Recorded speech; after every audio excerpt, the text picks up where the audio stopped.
Olá, professores, tudo bem com vocês? Sejam todos bem-vindos a mais uma formação do Programa de Recuperação e Aprofundamento do Componente de Matemática. Para quem não se lembra, eu sou a professora Nilce, vou fazer uma breve descrição minha, sou morena, cabelos lisos, escuro, até os ombros e uso óculos.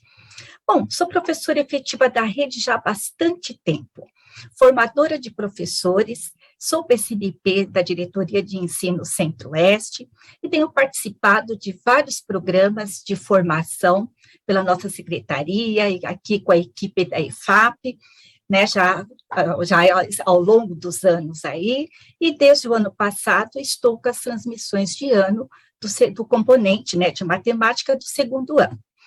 Bom, gente, sempre lembrando vocês aqui, antes da gente iniciar nossa formação, qual é o maior objetivo desse programa? É proporcionar possibilidades de aprendizagem para que os nossos estudantes possam aprender aquilo que é essencial para seguir na sua trajetória escolar. Então, vamos lá. Então, vou iniciando aqui, lógico, apresentando primeiro o nosso PPT.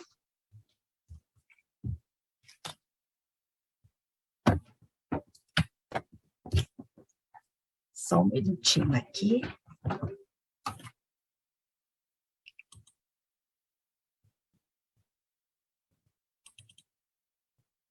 Bom, então vamos lá. Bom, antes de mais nada, né, antes da gente dar início aqui às nossas formações, a gente sempre apresenta esse slide, lembrando vocês da importância da gente ter um material em mãos, né, o material do professor e o material do aluno, né, com relação aqui ao caderno, né, do Aprender Sempre. E hoje nós vamos entrar na sequência 5, né, gente? Vale ressaltar que nós sempre estamos, né, sempre à frente aí do trabalho que vocês vêm desempenhando na sala de aula, né? Nós estamos entrando na sequência 5, nós temos um propósito com isso, que é com relação de vocês estarem vendo aquilo que será trabalhado, planejando, estudando, né, e analisando melhor o material, tá? Então, tem esse propósito da gente vir com as formações antes, ok? Então, gente, lembrando que essa janelinha aqui, onde está escrito anos iniciais, quando vocês tiverem aí o material em mãos, ele vai direcionar diretamente ao link da EFAP, onde vocês terão acesso ao material. Mas acredito que todos vocês já têm o material físico, né? Porque, pelo menos, é o que eu sei, né, das escolas que eu acompanho aqui da minha diretoria, que todos têm o material já físico em mãos. Mas caso tenha algum professor que não possua o material físico, então vocês seguindo aqui da janelinha, né, dos anos iniciais, que vai direcionar ao link aí da EFAP, vocês terão acesso ao material digital, tá bom? Então, vamos lá, seguindo com a nossa formação. Bom, quais são os objetivos hoje da nossa pauta? Hoje, né, nós vamos recuperar aqui, né, como sempre a gente recupera, né, a formação do encontro anterior, né, e o nosso último encontro nós falamos sobre o pensamento geométrico, né, e hoje nós vamos entrar num outro pensamento, que é outro tipo de pensamento, que é o pensamento aí com relação ao estatístico, né, pensamento estatístico, né, então nós vamos apresentar aí as ideias que compõem esse pensamento e alguns aspectos que possibilitam aí o avanço desse conhecimento. Vamos analisar também uma aula da sequência 5, identificar o tipo desse pensamento, que é o pensamento estatístico, como que se apresenta aí no nosso material. E discutir aí algumas sugestões, né, para o trabalho da ATPC, né, com foco no pensamento estatístico. Bom, a nossa agenda, ela está sempre, né, associada aos objetivos aí da nossa pauta. No primeiro momento, sempre tem esse propósito de recuperar aí o percurso desenvolvido no último encontro, visando trazer a continuidade e sentido ao percurso escolhido. Como já apresentamos anteriormente, né, as nossas formações deste ano estão relacionadas, né, à compreensão aí dos diferentes tipos de pensamentos ou raciocínios, né, matemáticos. Já discutimos o pensamento aritmético e alguns de seus desdobramentos, né, com relação aí à numeração, às operações. No pensamento aritmético, recuperamos a importância da quantificação e das operações no campo aditivo e seus diferentes significados, e a mudança do lugar da incógnita. Né? E na sequência 4, nós vimos o pensamento geométrico, que foi esse último encontro, né, a partir de alguns referenciais teóricos. No segundo momento, nós vamos apresentar aí a sequência 5 com o foco no pensamento estatístico. E no terceiro momento, nós vamos analisar aí uma aula, né, da sequência 5, com o pensamento estatístico, percebendo como ele se apresenta e de que forma podemos identificar esse pensamento nas atividades. E, por fim, nós vamos discutir algumas sugestões para o planejamento do trabalho didático. Ok? Então, vamos seguindo aqui. Então, esse primeiro momento é sempre recuperando, né, a formação anterior, que é bastante importante, mesmo porque se alguém perdeu alguma coisa, né, para não ficar perdido aqui com o que nós vamos apresentar hoje para vocês. Então, vamos lá. Então, na sequência 4, né, o que nós vimos aí? Né, segundo Freudenthal, né, ele é um alemão, né, com a descendência um pouco também aí alemão, holandês, então eu não sei soletrar, pronunciar direito, mas eu estou pronunciando conforme está escrito, Freudenthal. A geometria, segundo ele, a geometria é composta por dois grandes, né, conhecimentos aí, as orientações espaciais e as formas. Nós vimos que nas orientações espaciais nos ajuda a vivenciar o espaço e devem ser pensadas a partir de atividades práticas, exploratórias, como informar a localização de pessoas e objetos, a se movimentar no espaço, trazer indicações de como chegar a um determinado ponto, lugar, né? Por exemplo, ir até uma farmácia, a uma padaria, ou até mesmo a escola, né? Fazendo esse percurso aí para os nossos estudantes, e etc. Explorar apenas não basta, né? É preciso também representar. Realizamos oralmente e também por registro escrito, né? Que pode ser um desenho mais preciso ou um esboço, mas que permite ao leitor deste mapa chegar ao seu destino.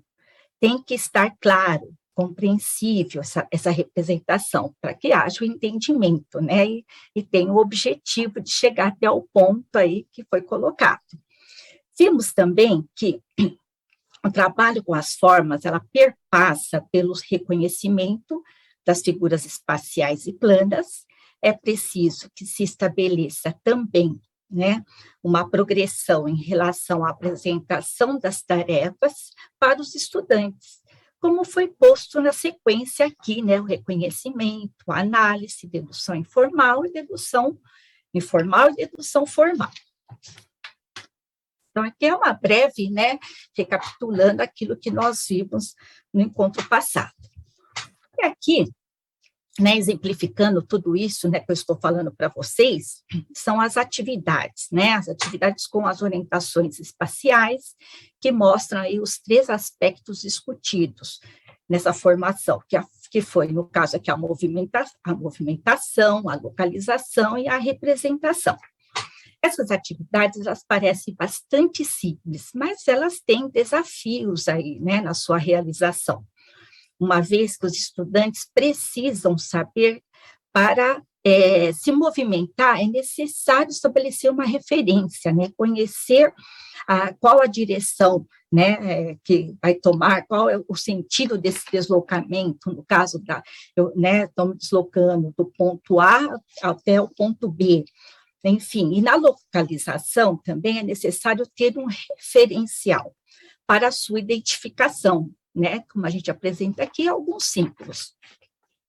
E na representação, gente, o estudante ele precisa combinar esses elementos da movimentação e da localização, né, fazer essa combinação aqui, né, para registrar um percurso onde o leitor deste mapa possa chegar ao lugar desejado. né, com as informações do ponto que eu estou me movimentando, da localização, eu vou fazer um pequeno mapa aqui para que o outro, né, esse leitor, que seja um colega, possa compreender, né, e chegar ao seu destino, né, fazer a leitura dessa representação. Então, seguindo. Aqui são exemplos, né, com o trabalho com as formas, né, espaciais e planas, como vocês estão vendo aqui, né, as espaciais e as planas. O exemplo aqui do cubo e do cilindro, né, nas figuras espaciais, mostram o nível de reconhecimento, ou seja, de associar os nomes às respectivas figuras espaciais. E nas figuras planas, como nós temos aqui o paralelogramo, né, no caso aqui o losango, né, é solicitado um nível de dedução informal, de modo que os estudantes, eles observem e deduzem as características dessas figuras planas. Ou seja, são polígonos, né, possui 4 lados, 4 vértices, 4 ângulos, entre outras características. Ok? Então, seguindo. Então, isso aqui é uma forma da gente, em poucas palavras, a gente, né, rememorar aqui aquilo que nós vimos no último encontro. Agora, o nosso segundo momento, nós vamos partir aí para o pensamento estatístico, né, trazendo aqui alguns conceitos, né, um suporte teórico para a nossa melhor compreensão, enriquecendo aqui os nossos conhecimentos. Então, seguindo. Bom, a estatística, né? O que vem a ser estatística, né? Onde a encontramos? A estatística é o campo da matemática que relaciona fatos e números em que há um conjunto de métodos, né, que nos possibilita coletar dados e analisá-los, assim sendo possível realizar alguma interpretação deles. Isso segundo os nossos dicionários. A estatística, ela é uma ciência que serve para coletar, analisar e interpretar esses dados. Ela é usada em diversas áreas, como no setor financeiro, nos estudos climáticos, na medicina, entre outros. Usamos a estatística para analisar fenômenos do passado, mas ela também ajuda a prevermos eventos futuros. A estatística, muitas vezes, ela é utilizada para dar credibilidade a anúncios, trazer argumentos que nos fundamente diante de um posicionamento ou conselhos. Nos ajuda a avaliar adequadamente uma informação e fazer reivindicações, com base em dados concretos. Uma competência importante que todos os estudantes devem desenvolver na sua trajetória escolar. Só um minutinho, por favor.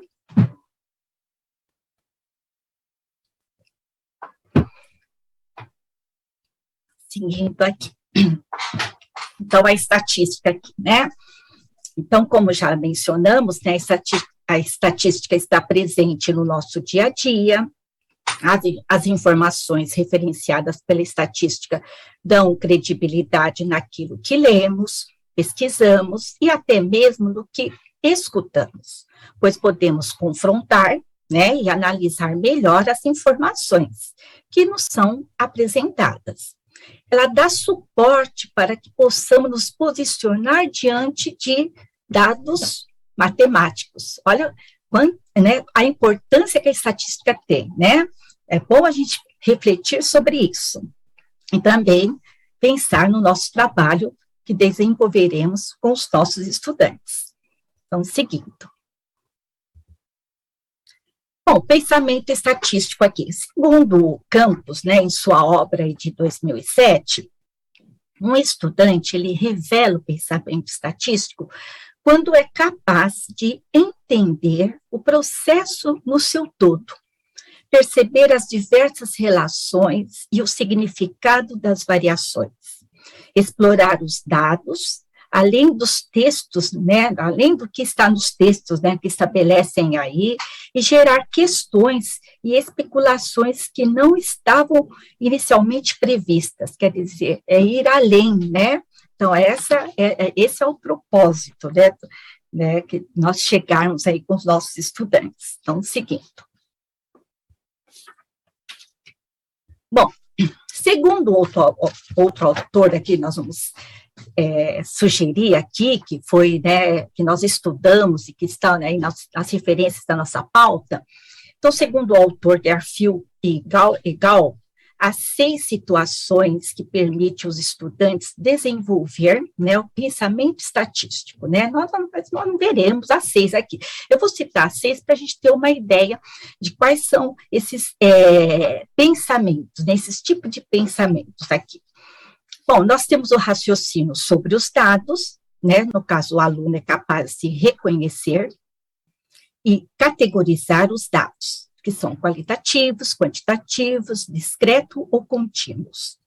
E saber utilizar uma tabela, um gráfico ou uma medida adequada para um dado tipo de variável, né? E o segundo, né, tipo aqui de pensamento estatístico, no caso aqui, é o raciocínio sobre a representação dos dados. O aluno é capaz de entender como ler e interpretar gráficos, que tipo de gráfico é apropriado para representar um conjunto de dados. É capaz de reconhecer as características gerais de uma distribuição pelo seu gráfico. Um outro tipo aqui, que é o raciocínio, né, o terceiro raciocínio sobre as medidas estatísticas. O aluno é capaz de entender o que as medidas de tendência central e de variabilidade dizem a respeito de um conjunto de dados. Quais são as medidas mais apropriadas em cada caso e como elas representam o conjunto desses dados. Consegue utilizar as medidas de tendência central e de variabilidade para comparar diferentes distribuições e entender que amostras grandes são melhores do que as pequenas para se fazer previsões. E o quarto tipo aqui de pensamento estatístico está também no raciocínio sobre a incerteza. No caso, o aluno consegue entender e usar ideias de aleatoriedade, probabilidade e verossimilhança para fazer julgamentos sobre eventos, usar métodos apropriados para determinar a semelhança de diferentes eventos.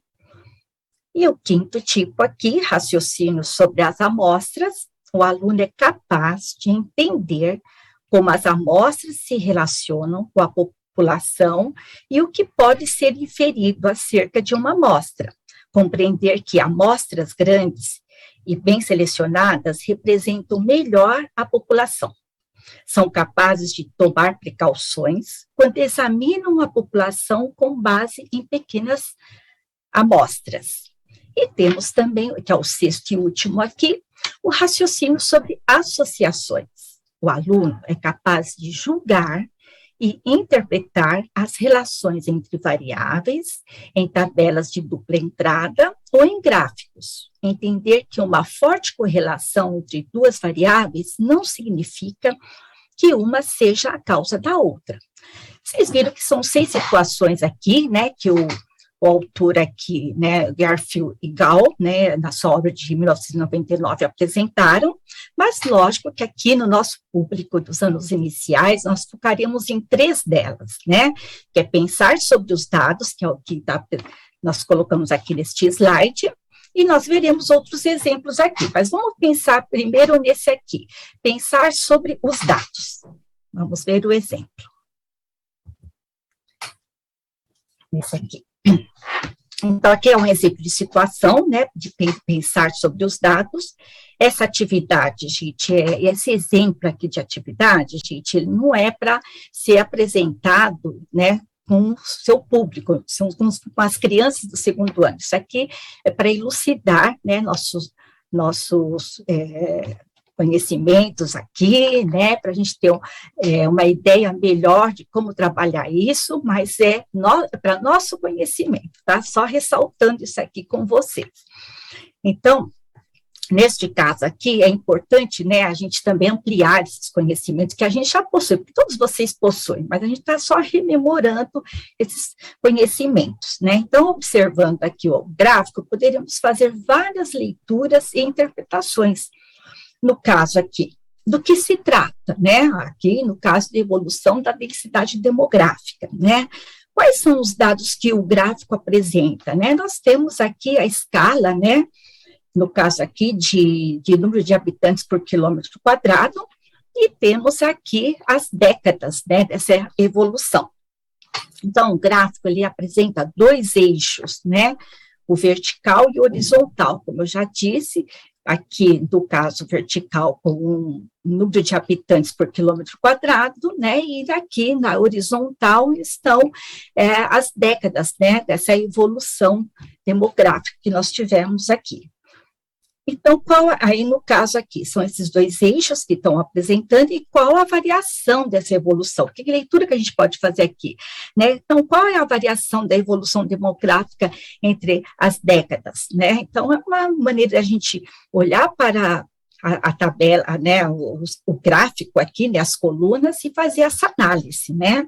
Então, qual foi o crescimento demográfico da década de 40 para a década de 70? Então, são análises, né, que nós podemos fazer aqui, tantas outras que a gente pode estar fazendo aqui, usando esse nosso tempo aqui para fazer 1000 perguntas para vocês, ok? Então, isso aqui é apenas para elucidar aqui os nossos conhecimentos. Seguindo.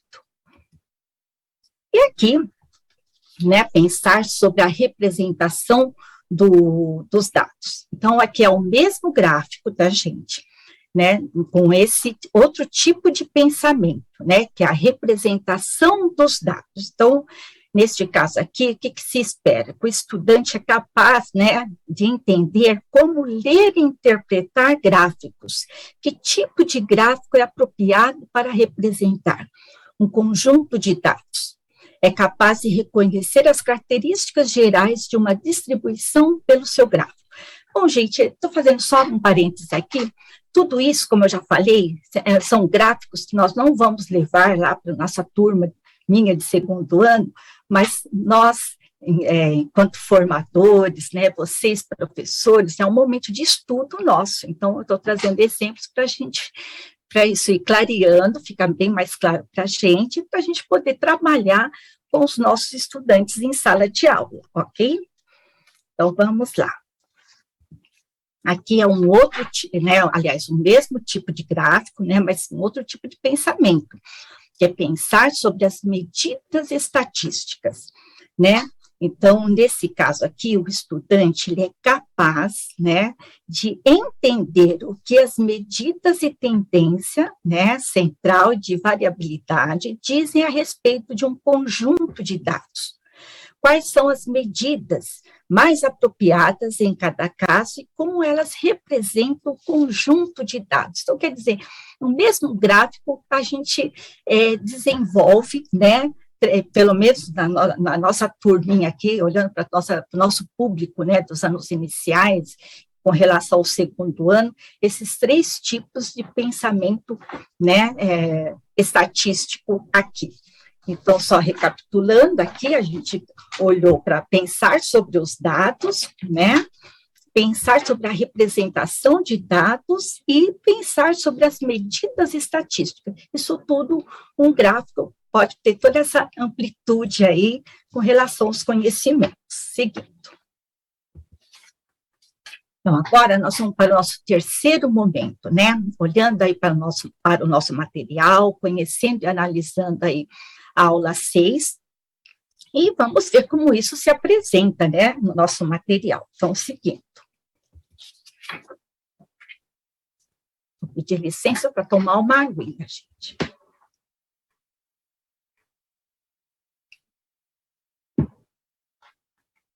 Então, vamos lá. A gente fala demais, né? Então, seguindo.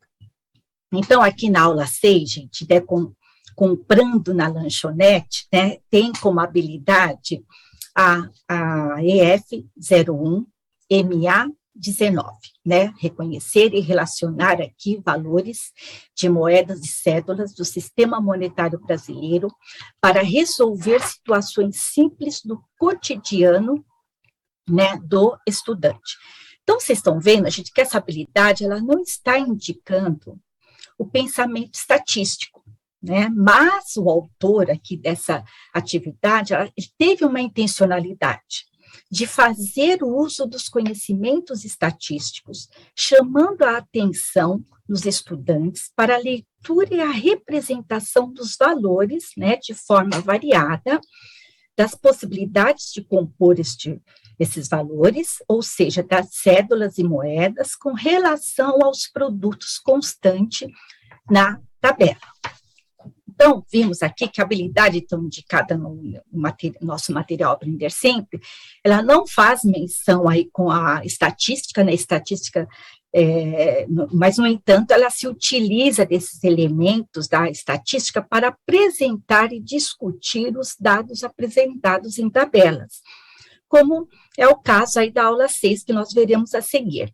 Né? Então, para completar esse estudo, nós incluímos aí a habilidade, a EF02MA22, logo aqui abaixo, que é comparar informações de pesquisas apresentadas por meio de tabelas de dupla entrada e em gráficos de colunas simples, ou barras, para melhor compreender aspectos da realidade próxima. Tá? Então, é importante aqui que a gente perceber que há uma inter-relação, né, entre as estatísticas e as diferentes unidades temáticas. Vamos seguindo. Bom, então, o objeto aí do nosso estudo, né, que nessa habilidade aí, como eu já citei, né, ela destaca que o verbo reconhecer e relacionar, que indica uma atitude de identificar, distinguir algo para fazer, né, relação ou comparar algo com alguma coisa. Fazer um relato circunstanciado, né, de contar em detalhes algo. Essa descrição, que pode ser oral, como pode ser, né, escrito, tendo em vista que estamos falando aí de crianças do 2º ano. Então, a indicação de um verbo na habilidade, ela mostra a ação cognitiva esperada do estudante, ou seja, a criança, ela deve reconhecer e comparar valores e moedas e cédulas do sistema monetário brasileiro, para resolver situações simples do cotidiano. Como já comentei, a habilidade, ela não, né, traz aí o pensamento estatístico, mas há inter-relação, né, com as unidades temáticas. No caso aqui, a atividade, ela apresenta uma tabela com informações que as crianças precisarão ler e identificar qual o produto mais caro, e na segunda tabela, que nós vamos apresentar logo a seguir, representar as possibilidades de compor valores dos produtos. Então, veremos aqui, né, a nossa aula. Então, aqui está a aula 6, né, comprando na lanchonete.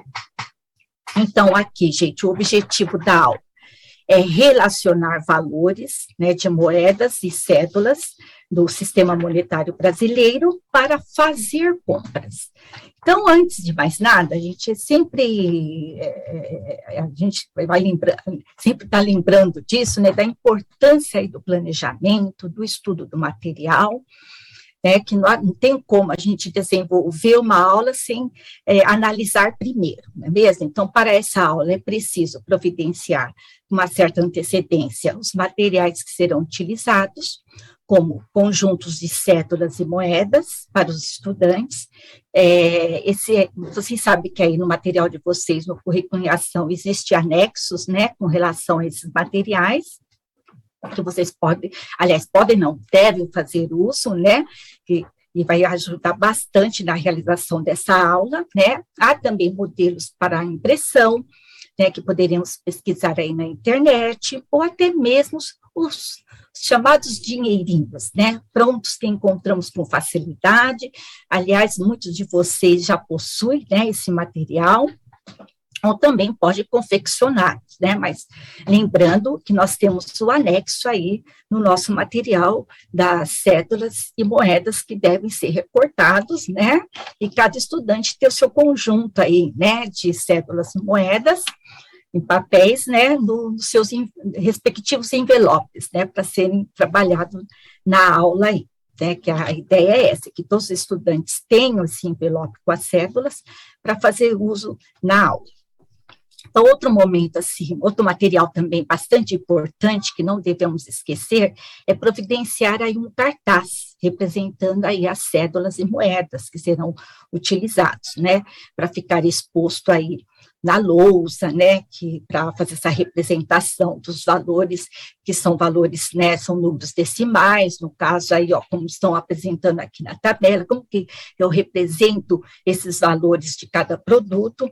É importante a gente deixar isso bem claro para os nossos estudantes. Então, ao iniciar a aula, é importante a gente contextualizar, perguntando sempre, né, e retomando, né, porque nós já vimos em algumas aulas atrás aí, né, em outros momentos, sobre o sistema monetário brasileiro. Então, sempre perguntando para nossas crianças, né, que moedas utilizamos aí no nosso país?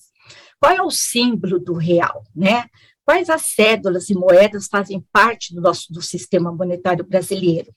Como representamos isso por escrito, né, e o valor específico em reais, como está aqui nessa tabela, os produtos e os valores, né, então, essas perguntas se faz assim necessário antes da gente iniciar propriamente aqui entrar na atividade, né, contextualizando tudo isso, porque são informações que eles já têm, conhecimentos que eles já trazem, né, consigo, e isso já foi trabalhado em outros momentos, né, então, tem o objetivo aí de resgatar esses conhecimentos prévios, aí.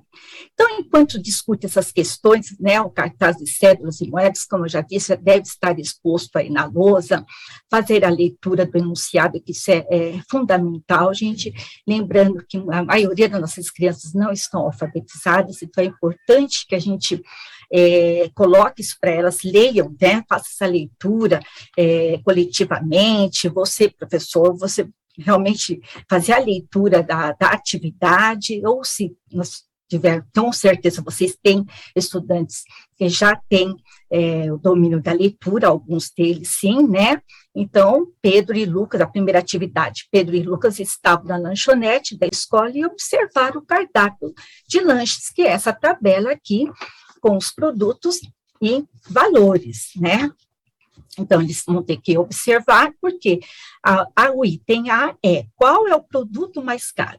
Mas antes da gente perguntar o que é mais caro, e a outra questão que vem é qual o produto mais barato, é perguntar aos nossos estudantes o que eles entendem por caro e barato, né? Que significado que eles têm disso, né? Então, é importante ouvi-los, né? E antes da gente colocar essa questão, né? Porque o que é caro, o que é barato, né? Então, poder trabalhar melhor com as nossas crianças, né? Parece uma coisa, assim, muito óbvia, mas o óbvio precisa ser dito, né? Resgatar esses conhecimentos, o que é caro e o que é barato para eles. Isso vai fazer toda a diferença na hora da realização da atividade, né?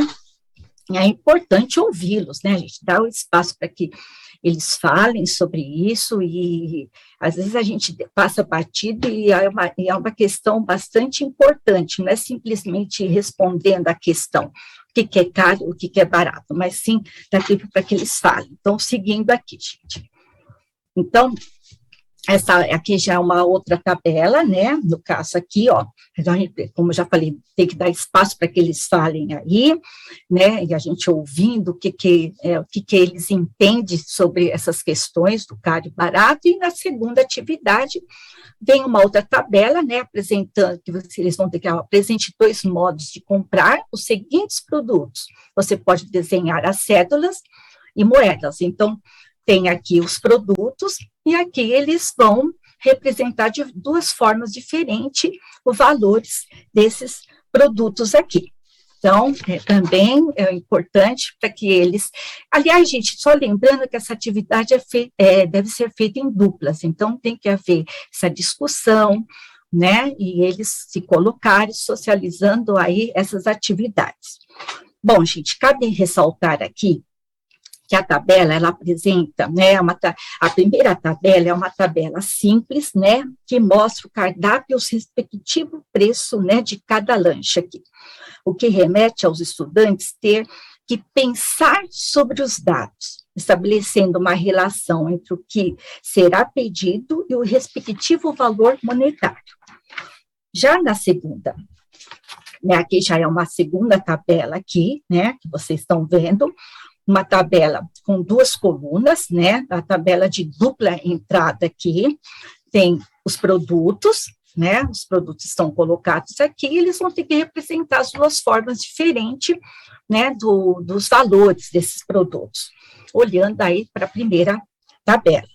Então, o que a gente traz aqui, gente?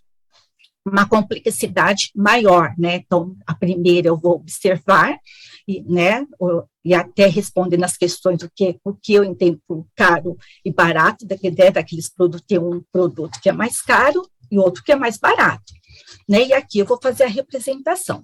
Então, nessas duas atividades aqui, gente, né, da aula 6, né, nós exploramos tabela simples e de dupla entrada, com um tipo de pensamento estatístico, que é pensar sobre os dados e pensar sobre a representação dos dados. Olha que importante. Então, numa atividade simples, a gente já observou dois tipos de pensamento estatístico. Então, seguindo. Nosso quarto e último momento aqui, que são sugestões e atividades para o desdobramento da TPC na escola. Um momento muito importante de vocês, aí, de estudo e análise do material. Então, seguindo. Então, as orientações que nós trazemos aqui para vocês, né, então, como a nossa formação hoje teve o foco no pensamento estatístico, nós vimos o papel que a estatística desempenha no nosso contexto diário.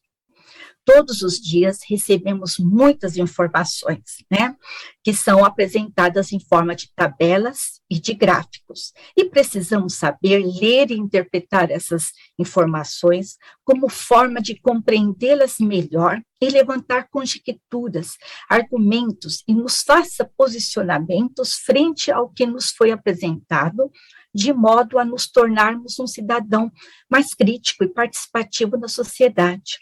Nesse sentido, a escola tem um papel fundamental na apresentação, compreensão e tomada de decisão ou de posicionamento, né, dos estudantes frente às informações e olhando esses pressupostos aí que apresentamos uma sugestão de desdobramento para a TPC. Então, seguindo aqui. Então, né, a sugestão é sempre, né, estudar aí o material, olhar quais são as unidades temáticas que estão presentes na sequência 5 e qual o foco delas, né, lembrando que elas foram construídas a partir das habilidades que estão presentes no currículo em ação. Como o nosso foco esteve no pensamento estatístico, veja em quais aulas, né, nós temos essas habilidades relacionadas ao conhecimento estatístico. Mas lembre-se que muitas vezes, né, foi o que nós vimos agora, o elaborador, né, quem elaborou essas atividades, não indicou uma habilidade da unidade temática de probabilidade estatística, mas fez uso, por exemplo, de gráficos ou tabelas, como foi essa aula 6. Para organizar os dados da atividade, o que implica que os estudantes, eles devem saber fazer a leitura e a interpretação deles, né, para poder resolver o problema apresentado. Isso possibilita que o professor observe qual é o foco do pensamento estatístico que está presente na atividade. Após essa análise, né, é importante que você complemente com outras atividades, que envolve aí os pensamentos estatísticos, como os que nós citamos hoje. Para o segundo ano, né, que é o nosso caso, as atividades podem contemplar o pensamento sobre os dados e a representação sobre os dados, como foi colocado nessa aula 6.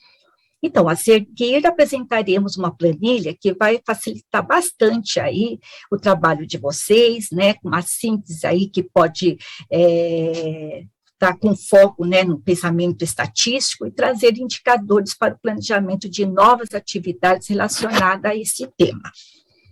Então, aqui está uma sugestão, né, de uma planilha que vai ajudar bastante vocês aí no trabalho do dia a dia, né?